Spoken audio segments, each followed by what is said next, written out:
انسان زندگی میں جب جدوجہد کرتا ہے، کوشش کرتا ہے، وہ بہت سارے دنیاوی اسباب اختیار کرتا ہے۔ جتنی عقل اللہ نے دی ہوتی ہے اس عقل کا بھی وہ استعمال کرتا ہے، کوشش کرتا ہے کہ کچھ اچیو کر سکے زندگی میں، کچھ مقاصد کا حصول اسے میسر آئے۔ عزیز بھائیوں، ایک بات اپنے ذہن میں اچھی طرح بٹھا لیں اور لکھ لیں کہ زندگی میں جو کسی بندے کو کامیابی حاصل ہوتی ہے وہ رب تعالیٰ کی مدد سے حاصل ہوتی ہے۔ اگر رب تعالیٰ مددگار ہو تو پھر کوئی چیز بھی رستے میں رکاوٹ نہیں بنتی، اور اگر مالک کریم کو منظور نہ ہو تو انسان بہترین سیاستدان ہو، اچھا ایڈمنسٹریٹر ہو، اس کا ذہن بڑی وسعت رکھتا ہو، بڑی اچھی پلاننگ کرنا جانتا ہو، سارا کچھ ہو تو بندہ ناکام ہو جاتا ہے۔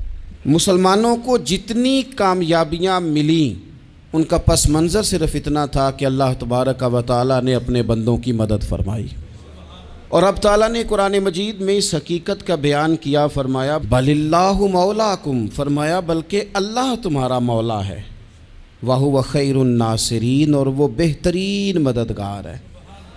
وہ جو رب تمہارا مولا ہے وہ بہترین مددگار ہے، اور اگر وہ مدد کرے تمہاری، سورہ آل عمران میں آگے جا کے ارشاد فرمایا اگر اللہ مدد کرے تو پھر تم پر کوئی غالب نہیں آ سکتا، اور اگر وہ تمہاری مدد چھوڑ دے تو پھر کوئی تمہاری مدد کر سکتا، کوئی مدد نہیں کر سکتا۔ بدر کی جنگ بھی اور فتح مکہ بھی رمضان المبارک میں ہوا ہے۔ میں دونوں پر غور کر رہا تھا تو ایک نیا مضمون میرے ذہن میں آنے لگا۔ بدر کی جو جنگ ہے اس میں بھی ایک عجیب انقلاب آیا ہے کہ 313 نے 1000 سے مقابلہ کیا، اور جن 1000 سے مقابلہ کیا وہ اسلحے سے لیس تھے، اور یہ جو 313 ہیں ان کے پاس 6 زرہیں، 8 تلواریں، چند گھوڑے، لیکن اللہ نے کامیابی دی تو خود رب نے بیان کیا کس طرح دی، فرمایا وَلَقَدْ نَصَرَكُمُ اللَّهُ بِبَدْرٍ وَأَنْتُمْ أَذِلَّةٌ۔ وہ کامیابی اس طرح ملی ہے کہ رب نے تمہاری مدد کی تھی، تم تو کمزور تھے، اللہ نے بدر میں تمہاری مدد کی، تم جیت گئے۔ وَلَقَدْ نَصَرَكُمُ اللَّهُ بِبَدْرٍ وَأَنْتُمْ أَذِلَّةٌ، اللہ نے بدر میں تمہاری مدد کی، تم تو کمزور تھے۔ پھر فتح مکہ نصیب ہوئی تو اس میں بھی بہترین منصوبہ بندی نبی پاک علیہ السلام نے فرمائی، بہترین حکمت عملی حضور نے اپنائی، لیکن ہمیں جو اللہ رسول نے بات سمجھائی وہ کیا ہے؟ اذا جاء نصر اللہ والفتح، فرمایا جب اللہ کی مدد آئی اور فتح نصیب ہو گئی۔ یہ اللہ نے مدد فرمائی تمہاری، یہاں بھی فتح مکہ بھی اللہ کی مدد سے، جنگ بدر بھی اللہ کی مدد سے۔ وہ جو مدد ہے اللہ تعالیٰ کی، جب وہ ہم یہ کرتے ہیں کہ ہم اپنی ساری زندگی سیاست کی نظر کر دیں، ہماری سیاست صرف ملک میں نہیں ہوتی، ہماری سیاست خاندان میں بھی ہوتی ہے، ہم گھر کے اندر بھی سیاست کرتے ہیں، ہم کسی خاص طریقے سے لوگوں کو اپنے پیچھے چلانا چاہتے ہیں، ہم ایک خاص اسلوب اختیار کرتے ہیں کہ لوگ ہمارے پیچھے چلیں۔ اس کا نقصان ہمیں یہ ہوتا ہے کہ سیاست جو ہوتی ہے یہ شطرنج کے ہیر پھیر کی طرح ہوتی ہے، تو اس کے راز بڑی جلدی کھلنے لگ جاتے ہیں، پتہ چل جاتا ہے کہ بندہ مخلص نہیں تھا، سیاست کر رہا تھا، طریقے سلیقے سے اس نے جوڑ کے رکھا ہوا تھا۔ ہم ہر جگہ سیاست کے بل بوتے پر چیزوں کو لے کے چلنا چاہتے ہیں، سیاستیں ناکام ہو جاتی ہیں، سیانے لوگ فیل ہو جاتے ہیں، بچتا صرف وہی ہے جس کے پیچھے رب تعالیٰ کی مدد شامل حال ہوتی ہے۔ اپنی زندگی کے اندر ہم جو کچھ بھی کر رہے ہیں، جس شعبے سے بھی ہمارا تعلق ہے، آج ہم نے اس بات پہ غور کرنا ہے کہ پہلے تو یہ غور کر لیں کہ جو کام ہم کر رہے ہیں کیا وہ کام ایسا ہے کہ اس میں اللہ کی مدد ہمیں ملے گی؟ اگر آپ کوئی معاذ اللہ ناجائز کام کر رہے ہیں، فعل حرام کا ارتکاب کر رہے ہیں، تو اس میں تو مدد الہی آئے گی نہیں۔ پہلے تو یہ دیکھیں جو کر رہے ہیں وہ کام مدد الہی والا ہے، اور اگر اللہ تعالیٰ کی مدد والا وہ کام ہے پھر اس پر غور کریں کہ کیا ہم نے مالک سے مدد کا سوال کیا ہے، ہمیں مدد میسر آ رہی ہے۔ وہ میں نے بزرگوں سے ایک بات سنی تھی، وہ بڑی یاد رہ گئی۔ وہ فرمایا کرتے تھے قابلیت بھی بڑی چیز ہے لیکن قبولیت سب سے بڑی چیز ہے۔ قابل ہونا بھی بڑی بات ہے لیکن زیادہ بڑی بات یہ ہے کہ اس کی بارگاہ میں قبول بھی ہے کہ نہیں۔ اپنی زندگی میں اللہ کی مدد کی طرف بڑھیں، مالک کی مدد کا حصول اختیار کرنے کی کوشش کریں، اللہ کے ساتھ اپنے آپ کو جوڑیں۔ اگر اللہ کی مدد نصیب ہو، یہ جو ہم جتنا ڈرتے رہتے ہیں، سہمے رہتے ہیں، پریشان رہتے ہیں کوئی کیا کر دے گا، ہمارے ہاں نا ہر شعبے میں معاذ اللہ ایک مافیا ہے، الا ماشاء اللہ۔ وہ مافیا کہتا ہے میرے ساتھ ملو گے تو میں چلنے دوں گا، ورنہ میں نہیں چلنے دوں گا، مارکیٹ میں آ ہی نہیں سکتا فلانا بندہ، چونکہ یہاں ہمارا قبضہ ہے۔ اور میرے بھائی پھر بہت سارے لوگ جن کی نیتیں اور ارادے بڑے اچھے ہوتے ہیں شروع میں، وہ بھی اس مافیا کا شکار ہو جاتے ہیں اور ان کے رنگ میں رنگ جاتے ہیں۔ یاد رکھنا، کسی شخص کی بلیک میلنگ کا کبھی شکار نہ ہونا، کبھی کسی کی میٹھی اور مسجع مکفہ باتوں کا شکار نہ ہونا۔ کوئی کیا کر سکتا ہے اگر اللہ مددگار ہو تو؟ جس کو رب کریم اٹھانا چاہے اسے کوئی گرا سکتا ہے؟ ہم یہ ڈرے ڈرے سہمے پریشان فیصلہ کرنے کی طاقت نہیں، مجھے چلنا چاہیے کہ نہیں، اٹھنا چاہیے کہ نہیں، کرنا چاہیے، اٹھ باندھ کمر کیوں ڈرتا ہے؟ پھر دیکھ خدا کیا کرتا ہے۔ حضرت عبداللہ ابن عباس فرماتے ہیں میرے نبی پاک علیہ السلام نے میری تربیت فرمائی، حضور نے میری تربیت فرمائی، اور محبوب پاک علیہ السلام نے فرمایا عبداللہ یاد رکھنا، یہ نوجوان دوست میری بات لکھ لیں، پریشان لوگ میری بات لکھ لیں، جن کے پاس قوت فیصلہ نہیں وہ اس بات کو لکھ لیں۔ حضرت عبداللہ ابن عباس فرماتے ہیں میرے نبی پاک علیہ السلام نے مجھ سے فرمایا تھا عبداللہ سن، اگر ساری دنیا مل کے تیرا کوئی نفع کرنا چاہے کر نہیں سکتی جب تک میرے رب کی رضا نہ ہو، اور فرمایا ساری دنیا مل کے تیرا کچھ بگاڑنا چاہے تو عبداللہ بگاڑ نہیں سکتی جب تک رب کریم کی حکمت کا تقاضا نہ ہو۔ لوگوں سے ڈرنا، لوگوں کی طرف دیکھنا، ماحول دیکھ کے اپنے راہ کا تعین کرنا، ہر بندے کے خیالات کے مطابق ڈھلنے کی کوشش کرنا، فلانا نہ ناراض ہو جائے، فلانا نہ ناراض ہو جائے، وہ جس نے ہونا ہو جائے، بس رب رسول ناراض نہ ہو۔ اپنی زندگی میں اپنے مالک کو مولا جان کے، بل اللہ مولاکم، اللہ تمہارا مولا ہے، وَهُوَ خَيْرُ النَّاصِرِينَ، وہ بہترین مددگار ہے۔ توجہ جب بھی کریں رب کی جانب کریں، اپنے دل کا قبلہ درست رکھیں، سوچوں کے زاویے سیدھے رکھیں۔ میرے بھائی مالک جب بندوبست کر دے نا، جب مالک بندوبست کر دے پھر ایسا بندوبست کرتا ہے کہ لوگوں کے پاس نا چارہ نہیں رہتا۔ حضرت مریم رضی اللہ تعالی عنہا پاک باز تھیں، مسجد میں رہی تھیں، پر مالک کی حکمت کے تقاضے بڑے عجیب ہیں نا۔ پھر جناب مریم کو اللہ تعالیٰ نے بغیر شوہر کے اولاد عطا کر دی۔ یہ بات ہی ایسی تھی، وہ کسی نے کہا تھا کہ مخلوق تو فنکار ہے اس درجہ کے پل بھر میں سنگے در کعبہ سے بھی اصنام تراشے، تم کون ہو کیا چیز ہے داغ کبابی، لوگوں نے تو مریم پہ بھی الزام تراشے۔ تو لوگوں نے کہا کدھر سے لے آئی بچہ، تیرا باپ تو ایسا نہیں تھا، کہاں سے لے آئی؟ اللہ کرے میں آپ کو سمجھا سکوں، ذرا اپنے آپ کو وہاں کھڑا کریں کہ ایک پاک باز عورت، پاک باپ کی بیٹی، طیب ماں کی بیٹی، اور اللہ کے گھر میں پرورش پانے والی خاتون، ایک وہ وقت اور ایک یہ وقت کہ اس عورت کو کٹہرے میں کھڑا کر کے پوچھا جا رہا ہے کہ معاذ اللہ تیری گود میں بچہ جائز نہیں ہے، کہاں سے لائی ہے؟ اب خود سے صفائیاں بندہ کتنی کو دے، کتنی کو وضاحتیں کرے۔ اور میں نے تو اپنی زندگی میں دیکھا ہے زیادہ وضاحت دینے والے کو بھی لوگ جھوٹا سمجھنے لگ جاتے ہیں، زیادہ وضاحت دینے پر بھی لوگ کمزوری کا اظہار سمجھتے ہیں کہ کمزور پڑ گیا۔ آپ صلح کی کوشش کرتے ہیں، سامنے والا بزدل سمجھ لیتا ہے، زیادہ وضاحتیں بھی کمزور کر دیتی ہیں۔ اب حضرت مریم کو کٹہرے میں کھڑا کر کے کہا بچہ کس کا ہے؟ تو پھر خدا بندوبست جب کرے، اللہ جب مددگار ہو، تو پھر حضرت مریم کی گواہی درختوں سے نہیں دلوائی، اس نے پتوں سے نہیں دلوائی، پھر فرشتے نہیں بھیجے۔ حضرت مریم کہنے لگی مجھ سے نہ پوچھو، وہ جو پنگوڑے میں ہے اسی سے پوچھ لو، ان سے پوچھو نا، وہ کون ہے پوچھ لو، ان سے کر لو سوال۔ انہوں نے کہا پنگوڑے میں چند دنوں کا بچہ یہ جواب دے گا؟ مددگار تھا رب، ان کی برات کا اعلان کرنا تھا مالک نے، اور جب مالک اعلان کر دے، جب مالک تیری صفائی دینا چاہے، جب مالک تجھے دنیا کے سامنے نکھارنا چاہے، تو پنگوڑے میں لیٹے حضرت عیسیٰ بول کے کہنے لگے انی عبداللہ آتانی الکتابہ، فرمایا میں اللہ کا بندہ ہوں، رب نے مجھے کتاب عطا کر کے نبی بنا کے دنیا میں بھیجا ہے، میں اللہ کا بندہ ہوں، کتاب لے کے آیا ہوں، نبی بن کے آیا ہوں۔ پھر پنگوڑے سے اعلان ہو گیا، پھر بچہ بول پڑا، اور یہ ایک دفعہ نہیں بات ہوئی۔ یہ بنی اسرائیل میں ایک جریج نام کے شخص بھی تھے جو نماز پڑھ رہے تھے، بعض نے لکھا ہے نفل نماز تھی، اماں نے پکارا تو آئے نہیں، تو ماں کے منہ سے نکل گیا تو اتنی دیر تک مرے گا نہیں جب تک کسی بے حیا عورت کا منہ نہ دیکھ لے۔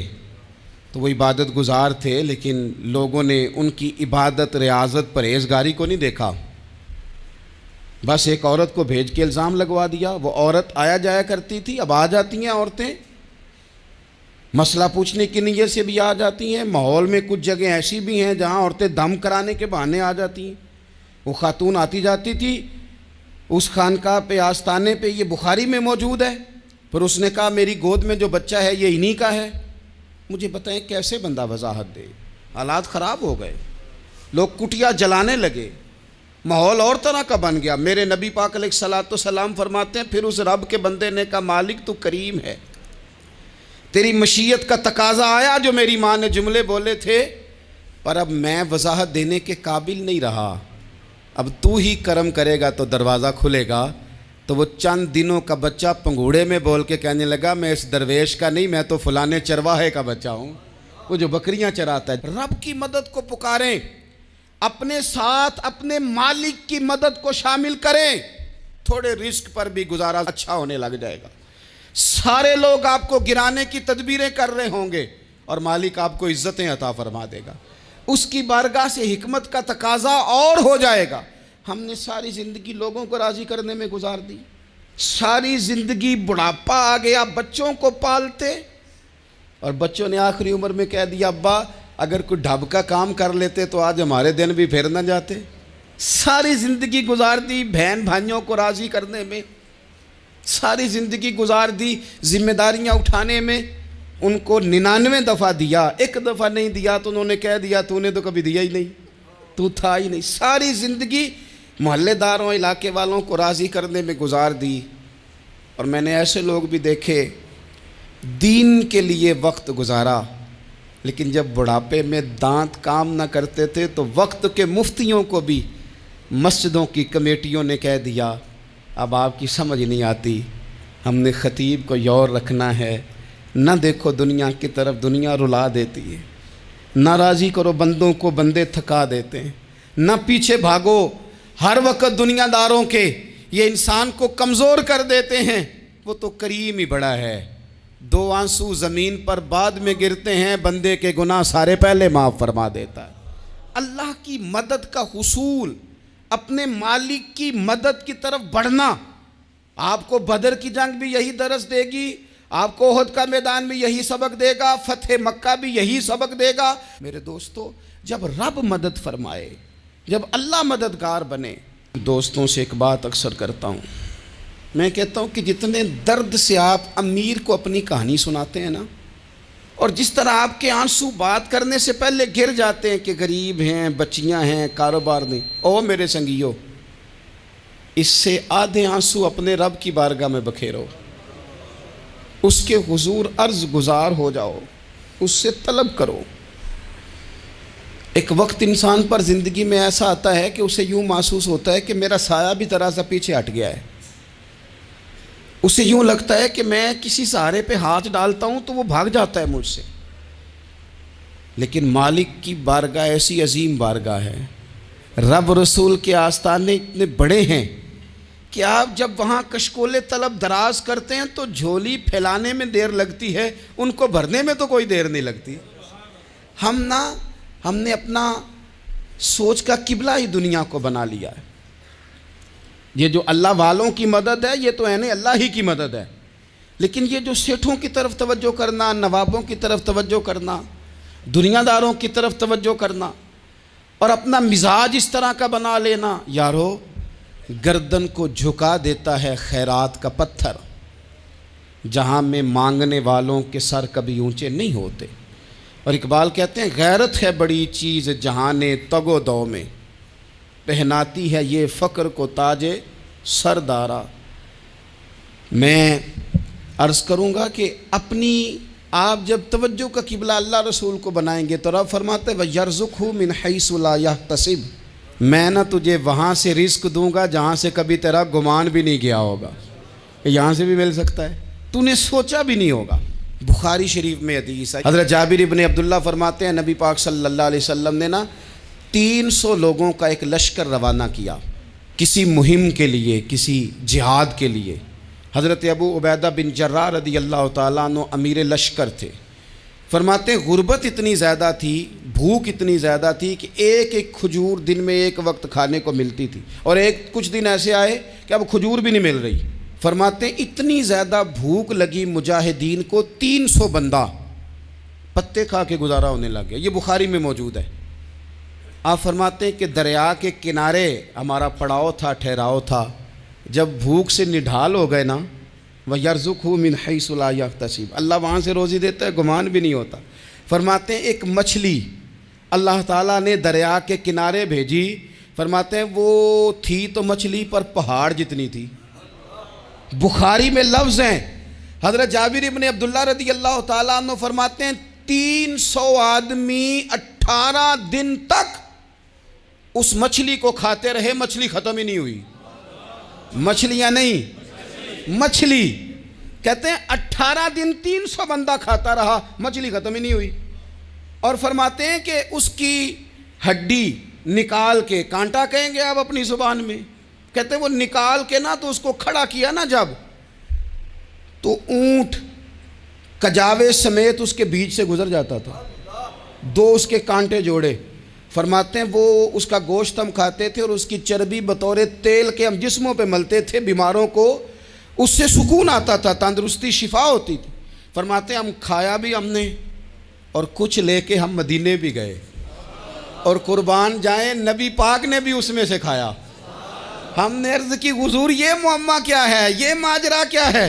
تو محبوب نے فرمایا تمہارے پاس غذا نہیں تھی، رب نے تمہارے لیے بندوبست کیا ہے، اللہ نے تمہیں دیا ہے۔ مکان شروع کر لیا، ایک صاحب نے وہ مکان بنانے لگے، آپ وہ حساب لگا رہے ہیں، کہتے ہیں میرے پاس اتنے پیسے ہیں، اتنے میں نے فلانے دوست سے کہنا ہے اس نے دے دینے، اتنے فلانے رشتہ دار سے کہنا ہے اس نے دے دینے، اتنے فلانے سے کہنا ہے اس نے دے دینے۔ یہ ساری کاپی بنا کے مکان شروع کر لیا۔ جو روز کہتا تھا نا کوئی حکم ہو جاتے 10، سب سے پہلے اس کو کہا میاں پیسے چاہیے دین، وہ کہندا ہو کل ہی منڈا ٹوریا ہے، کدے تو پرسوں 10 داتے لب جانے سن۔ میں آپ کو اپنے تجربے کی بات بتا رہا ہوں۔ جن لوگوں کا خیال ہوتا ہے نا کہ آپ سٹارٹ کریں فلانا کام، ہم آپ کے ساتھ ہیں، اللہ کا ہی کوئی نظام ہے، وہ بالکل بھی نہیں ساتھ ہوتے۔ لیکن ایسا نہیں ہے کہ کوئی ساتھ نہیں ہوتا، اللہ تعالیٰ بڑے اسباب پیدا کرتا ہے، وہاں سے دیتا ہے جہاں سے گمان بھی۔ ہمارا یہ ذہن بن جاتا ہے ہم ساری اپنے حساب سے چلتے ہیں، اتنے رشتہ داروں سے، اتنے، کون آپ کے ساتھ چلے گا؟ سوال ہی نہیں پیدا ہوتا۔ یہ سارے کام چھوڑ کے سب سے پہلے 2 رکعتیں پڑھو، اپنے رب کی بارگاہ میں، رسول کائنات کی بارگاہ میں گزارشات اور استغاثے پیش کرو، وہاں سے خیر طلب کرو۔ دنیا دار کیا دیں گے، کیا دے سکتے ہیں، کیا حیثیت ہوتی ہے کسی؟ اللہ کہتا ہے وہاں سے دوں گا۔ تو جو اللہ مال دے وہ لینا چاہیے کہ رشتہ داروں کا مال دیکھنا چاہیے؟ جو اللہ دے وہ لینا چاہیے کہ سیٹھوں نوابوں کی جیبیں دیکھنی چاہیے؟ جو اللہ دے وہ قبول کرنا چاہیے یا دیکھنا چاہیے کون سا آدمی کہاں پہنچ گیا؟ چھوڑو، اپنی مٹی پہ چلنے کا سلیقہ سیکھو۔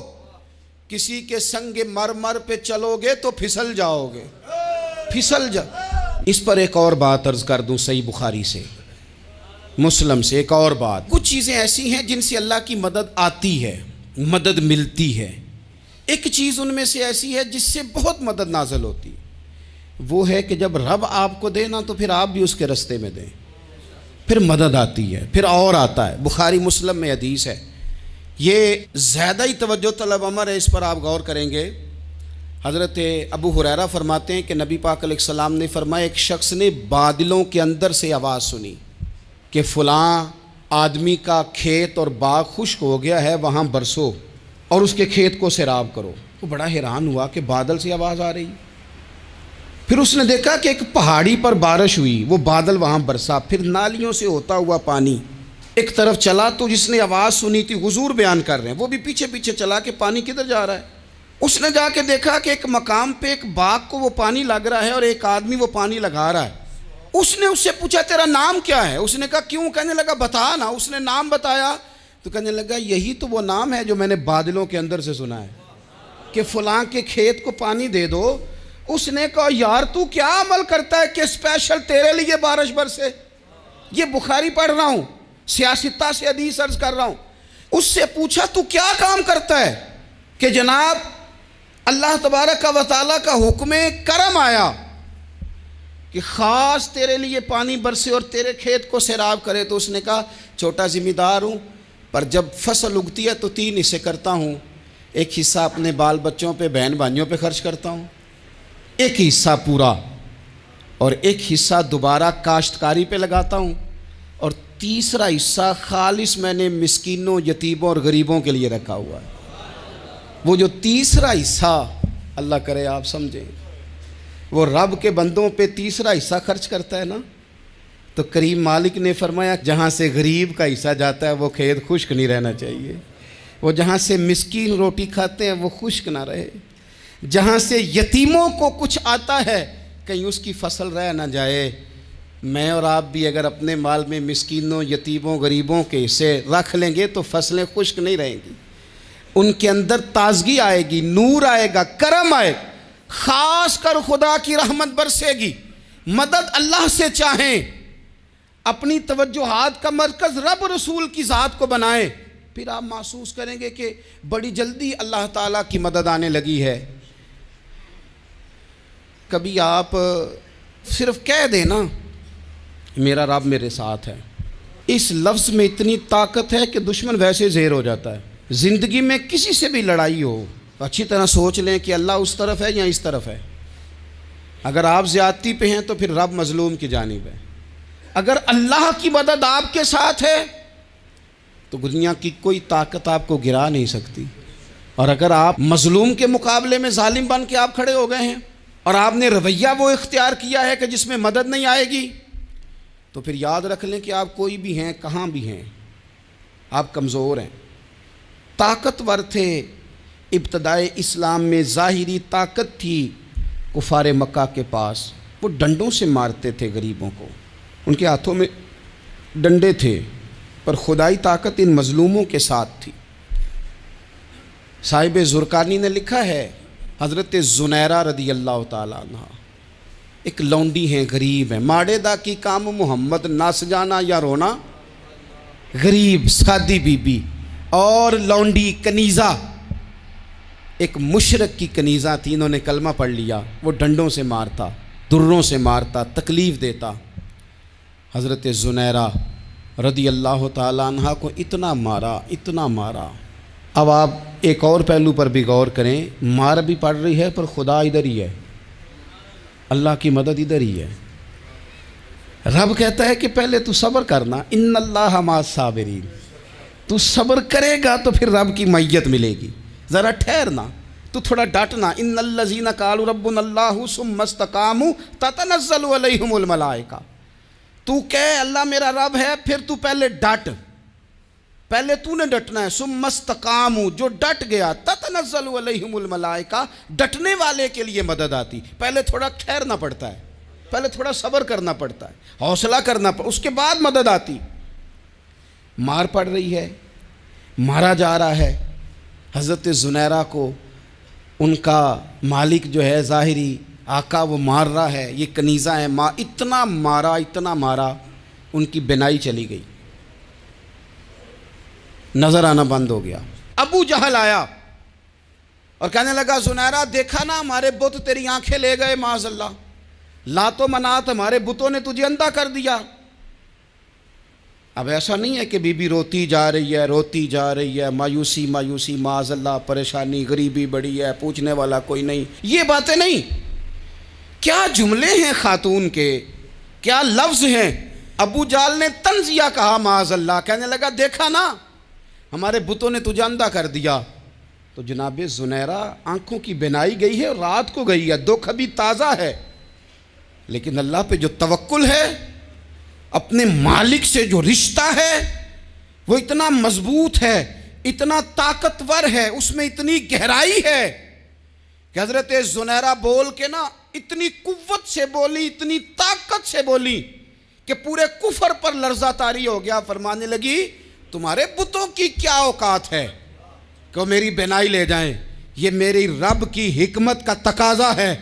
جب تک اس نے چاہا زنیرہ دیکھتی رہی، اور جب اس نے چاہا زنیرہ کی آنکھوں کی بینائی چلی گئی، اور اگر وہ چاہے گا نا تو بینائی واپس بھی کر دے گا۔ اگر ہو ذوق یقین پیدا تو کٹ جاتی ہیں زنجیریں، اگر وہ چاہے گا تو بینائی آ بھی جائے گی۔ حضرت زنیرہ نے رات کو یہ لفظ کہے، ابو جہل اور سارے کفار ڈر کے سن کے چلے گئے، آپ اطمینان سے آ کے بستر پہ سوئی۔ جب سویرے اٹھی تو اللہ نے آنکھوں کی روشنی واپس کر دی تھی۔ آنکھوں کی اب چھڑی پکڑی ہے، بازاروں میں گھومتی ہے، کہتی ہیں بلاؤ کدھر ہے تمہارے نعت و منات، دیکھو میرے رب نے روشنی واپس کر دی۔ آ کر میرے ساتھ ادھر آ، ستمگر ہنر آزمائیں، تو تیر آزما ہم جگر آزمائیں۔ بیمار لوگوں یاد رکھو، کہہ دیا ڈاکٹر نے کہ تو بڑا بیمار ہے، تو بڑا کمزور ہے، یہ ہو گیا وہ ہو گیا، تو ڈاکٹر اپنے علم کے مطابق بات کر رہا ہے، ہوگا تو وہ جو میرا رب چاہے گا۔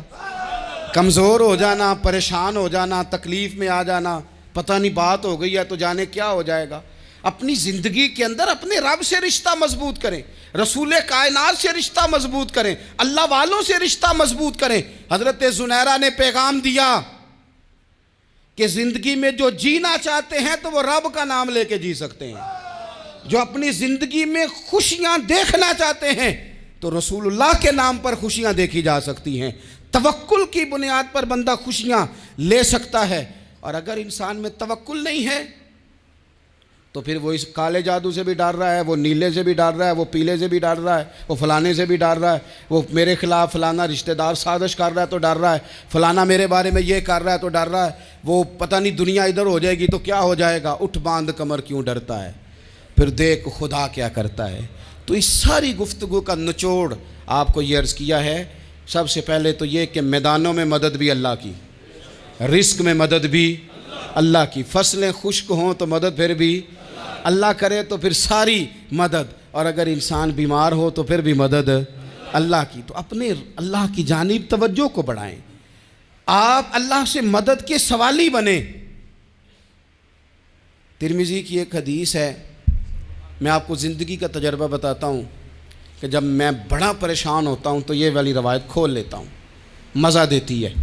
میرے نبی پاک علیہ السلام نے فرمایا اپنے دکھ سیٹھوں نوابوں کو نہ کہنا، مالداروں کا نہ کہنا، ورنہ اللہ تمہیں کبھی غنی نہیں کرے گا۔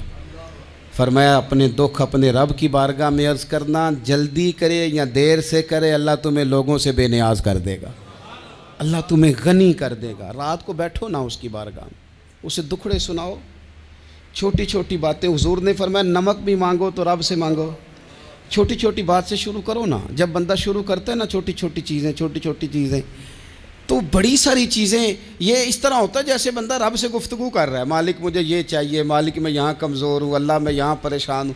آپ یہ کر کے تو دیکھیں، لمبی لمبی دعائیں مانگ کے تو دیکھیں، اس کے حضور جوڑ کے تو دیکھیں، آپ دیکھیں گے راحت کتنی ہے، سکون کتنا ہے۔